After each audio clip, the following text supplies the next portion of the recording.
बनारस से चंदौली, कैमूर, औरंगाबाद, पटना, मुजफ्फरपुर तक गया और इस तरह तमिलनाडु में हैदराबाद, सिकंदराबाद, नालगोंडा तक गया।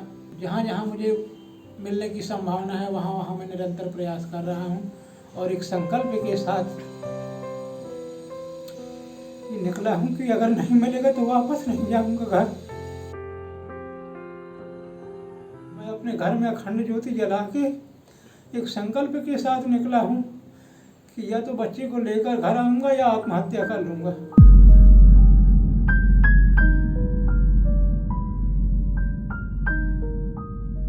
मेरे भैया बनारस हिंदू विश्वविद्यालय में बीएससी की पढ़ाई पढ़ रहे हैं, सेकेंड ईयर के स्टूडेंट हैं। गत 12 फरवरी के बाद से उनका कुछ पता नहीं चल रहा है। हमें जो जानकारी प्राप्त हुई है उससे पता चला है कि 13 फरवरी को लंका पुलिस थाने में डायल 112 नंबर की गाड़ी हमारे भैया को लेकर गई थी और उसके बाद वहाँ के थाना प्रभारी के अनुसार, भारत भूषण जी के अनुसार, उन्हें 14 फरवरी को छोड़ दिया गया। तब से लेकर के अभी तक उनका कोई पता नहीं है। वो कह रहे हैं कि 14 फरवरी को छोड़ दिया गया, लेकिन उसके बाद भी आसपास पूछताछ करने पर, बनारस में बीएचयू के आसपास पूछताछ करने पर कहीं भी एक सुराग भी नहीं लगा कि थाने से छूटने के बाद वो आकर गए कहाँ। उसने मुझे 12 तारीख की रात यानी 13 तारीख को सुबह फ़ोन किया कि मैं काशी विश्वनाथ के दर्शन करने, लगभग जो है सुबह 4 बजे। तो उसने कहा कि अगर मुझे अच्छा लगेगा तो मैं घर आ जाऊंगा, नहीं तो तुम आ जाना। इसके बाद फिर मेरी उससे कोई बातचीत नहीं हुई और जब वो 14 को घर नहीं पहुंचा तो मैंने 15 तारीख को सुबह मकान मालिक को फ़ोन किया कि आप मेरे बच्चे को देखें कमरे में है कि नहीं है। वो कमरे में जाते हैं और बताते हैं कि कमरे का दरवाज़ा खुला हुआ है, ताला नहीं लगा है और लड़का 2 दिन से नहीं है। तब मैं जो है 16 फरवरी को यहाँ आता हूँ और पहले प्रॉक्टर ऑफिस में, फिर लंका थाने में मिसिंग की रिपोर्ट लिखाता हूँ।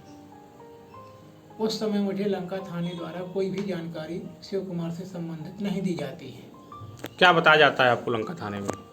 बस मिसिंग की रिपोर्ट लिख लेते हैं, जो मैंने दिया उनको लिख के उसी में सील लगा के वापस कर देते हैं बस। इसके बाद जब मैं उसे फेसबुक में और पेपर में निकलवाता हूँ शिव कुमार की मिसिंग की रिपोर्ट, तब अर्जुन सिंह नाम का लड़का जो MSc BHU का छात्र है, उसने मुझे 19 फरवरी को बताया कि मैंने ही शिव कुमार को 112 नंबर की गाड़ी का नंबर, ड्राइवर का नंबर उसने मुझे दिया।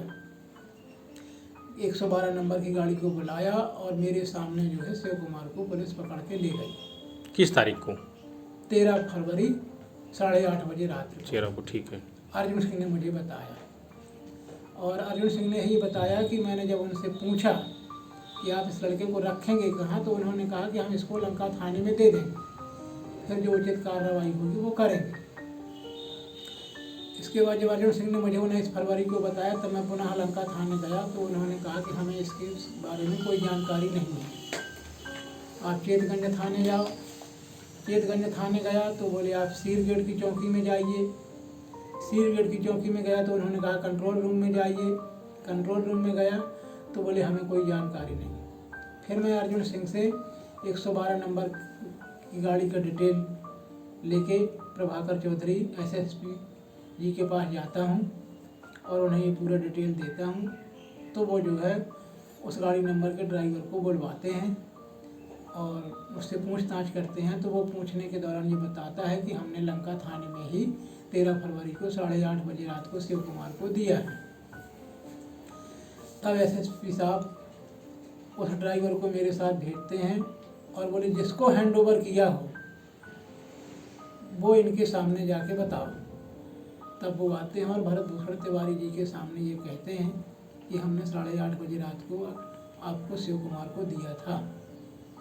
तब भरत भूषण जी कहते हैं कि उस लड़के ने रात भर जो है कमरे में बंद रहा और सुबह जब हमने पूछताछ के लिए निकाला तो उसने कपड़ों में बाथरूम कर दिया था, इसलिए हमने उसको भगा दिया। जो BHU का छात्र शिव कुमार त्रिवेदी है, BSc सेकेंड ईयर का, जिसकी जो लापता हुआ है पुलिस अभिरक्षा से, इसके बारे में मुझे BHU के छात्रों ने बताया था और पिछले मंडे को उसके पिता जो है प्रदीप त्रिवेदी जो मुझसे मिलने आए थे, उन्होंने बहुत प्रयास किया। तो उसके बाद मुझे लगा कि ये केपेबल नहीं है कि वो हाई कोर्ट में केस लड़ सकें। तो एक महामना के मंदिर में हम लोगों ने पढ़ा है, तो हमने कहा कि चलिए हम लोग आपका मुकदमा निःशुल्क हाई कोर्ट में लड़ेंगे और न्याय दिलाएंगे आपको कि आपका बच्चा मिल जाए।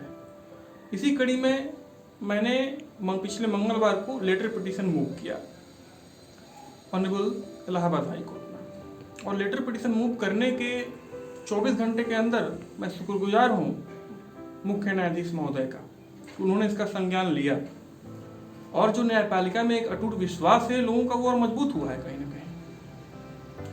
मैं समझता हूँ कि इस पूरे प्रकरण में पुलिस की भूमिका बहुत ही संदेहास्पद है। पुलिस गुमशुदगी की रिपोर्ट दर्ज कराते हैं बाबूजी लड़के के, तो पुलिस ये नहीं बताती है कि वो लड़का हमारे यहाँ आया था।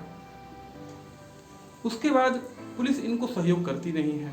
तो पुलिस की थ्योरी हर जगह फेल है। मुझे लगता है कि इस मामले में हाई कोर्ट के हस्तक्षेप के बाद माननीय उच्च न्यायालय के सबकी उम्मीदें बन गई हैं कि बच्चा मिलेगा, और माननीय उच्च न्यायालय ने डीएम, एसएसपी और लंका एसओ को नोटिस जारी करने के लिए कहा था, जो कल सर्व हो गया है। पिटीशन की कॉपी भी शासकीय अधिवक्ता को दी गई है, और 25 के पहले उन्हें जो है शॉर्ट काउंटर एफिडेविट फाइल करने के लिए कहा गया है सरकार को भी फाइल करे। मैं भरोसा दिलाता हूँ लड़के के पिता को कि मैं 25 तारीख को जब सुनवाई होगी उच्च न्यायालय में, तो मैं पक्ष बखूबी रखूँगा, और मुझे भरोसा है कि बच्चा इनको मिलेगा। अच्छा, उसके बाद आप फिर दोबारा गए थे चौकी या और किसी से मिले आप मदद के लिए? हाँ, दोबारा मैं जो है कई बार गया। दोबारा जब गया वहाँ थाने में, तो भरत भूषण जी तिवारी जी जो है मेरे ऊपर नाराज़ हो गए और बोले साले एमपी में कॉलेज नहीं थे जो यहाँ पढ़ाने के लिए लाए थे, और लड़का तुम्हारा जो है मानसिक रूप से सही नहीं था, और उसको जो है तुमने छोड़ दिया यहाँ और मिसिंग की रिपोर्ट लिखा के भाग जाओगे, अब पुलिस ढूंढती रहे। तो हमने कहा कि क्या एक पिता के नाते आप ऐसा कर सकते हैं? तो मुझे गालियाँ देने लगे और बोले दोबारा थाने नहीं आना, नहीं तो मारूंगा। और सो मैं फिर दोबारा गया। पढ़ने लिखने में इंटेलिजेंट था, और उसने जो है नवोदय विद्यालय 10वीं तक पढ़ा। 1 साल के लिए वो नालगोंडा हैदराबाद में गया तमिल भाषा सीखने के लिए नवोदय विद्यालय की तरफ से। फिर 10वीं में उसने स्कॉलरशिप के लिए एग्ज़ाम दिया तो निकल गया, तो उसी के तहत उसको कानपुर में जो है हरिजन बोर्डर में भेजा गया, जिसका खर्च जो है नवोदय विद्यालय वहन करती थी। वहाँ ISSC कोर्स से उसने जो है 11 और 12 किया, और IITG की कोचिंग की, तो IITG उसने 12 में रहते हुए पास कर लिया था। बनारस में 16 फरवरी से मैं लगातार उसकी तलाश कर रहा। 80 घाट में रुकता हूँ, और खाने के लिए कभी होटल में खा लिया, कभी जहाँ निःशुल्क भोजन बढ़ता है वहाँ खा लेता हूँ। अच्छा, और कहाँ तलाशा आपने बेटे को? कहीं बस से, कहीं रेलगाड़ी से, कहीं ट्रक से, कहीं पैदल, जिस तरह से जा सकता हूँ उस तरह से जाने की कोशिश कर रहा। चप्पल नहीं छोड़ दिया आपने पहनना? मैं अपने घर में अखंड ज्योति जला के एक संकल्प के साथ निकला हूँ कि या तो बच्चे को लेकर घर आऊँगा या आत्महत्या कर लूँगा।